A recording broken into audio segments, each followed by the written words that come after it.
Imagine being trapped in a foreign jail, with no hope of escape, and the only thing keeping you going is the thought of freedom. This is the story of Blake Davis and the American inmates at Piedras Negras. Blake Davis, a powerfully built man with a jagged scar under his jaw, was always scheming his way out of the Piedras Negras jail. His optimism was his lifeline.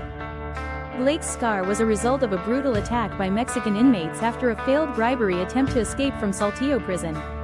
His story was one of survival and resilience. Transferred to Piedras Negras in August 1975, Blake found himself in a crowded, windowless cell with other American inmates, all alleged narcotics violators. The conditions were harsh. The inmates never saw the sky, and the lights were never turned off. They relied on friends for food and vitamins as their health deteriorated.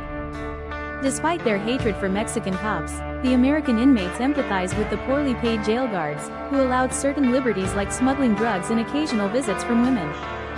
The Mexican Napoleonic Code allowed for harsh treatment of felony suspects, and the American inmates felt the law was a stacked deck against them. Blake and the other inmates knew about a California congressman's efforts to help Americans in Mexican jails, but they had little faith in the U.S. government. Every prisoner had a plan to escape. Blake's father in Dallas was financing a jailbreak, and the inmates exchanged notes during roll calls, always ready for a breakout. Blake's father, Sterling Davis, was a former pro wrestler turned con artist, who had his own legal troubles but was determined to free his son. Sterling's schemes included a failed bullfrog farming business that landed him in court, but his health issues led to a probated sentence. Blake's arrest in Mexico for marijuana possession added to Sterling's woes, but he never gave up on his son. Sterling's attempts to raise money for the jailbreak involved interviewing a long line of unsavory characters, but he remained hopeful. Don Fielden, a former Marine with a troubled past, was one of the men Sterling hired for the jailbreak. Fielden's combat experience made him a valuable asset. Fielden's partner, Mike Hill, was a tough guy with a criminal record, who saw the jailbreak as an adventure and a chance to make money. Fielden and Hill's first attempt to scout the jail was thwarted by Mexican cops, but they didn't give up.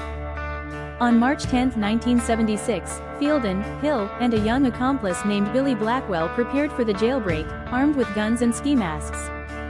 Fielden and Hill crossed the Rio Grande and approached the jail, ready to execute their plan. Inside the jail, the element of surprise worked in their favor. They subdued the guards without firing a shot and freed Blake and other American inmates. The escapees ran to the getaway car, and Hill drove them across the bridge to the safety of the U.S. border.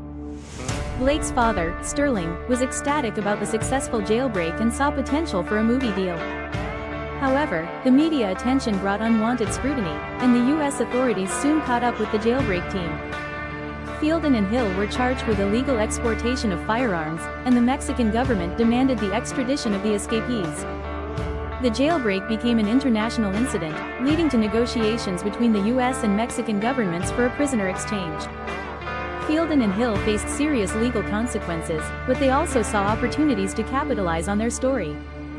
Fielden sold his story rights to a production company, while Hill struggled with paranoia and financial troubles. Sterling Davis faced his own legal battles, including a hearing to revoke his probation, but he remained hopeful about the movie deal. In the end, the Piedras Negras jailbreak highlighted the harsh realities of the Mexican prison system and the lengths to which people would go for freedom. Blake Davis, now back in U.S. custody, hoped for an early release on parole, while his father continued to fight for his freedom. The story of the Piedras Negras jailbreak is a testament to the human spirit's resilience and the relentless pursuit of freedom.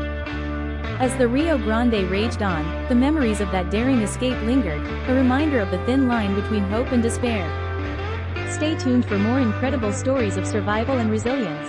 This is just the beginning. Freedom is worth fighting for.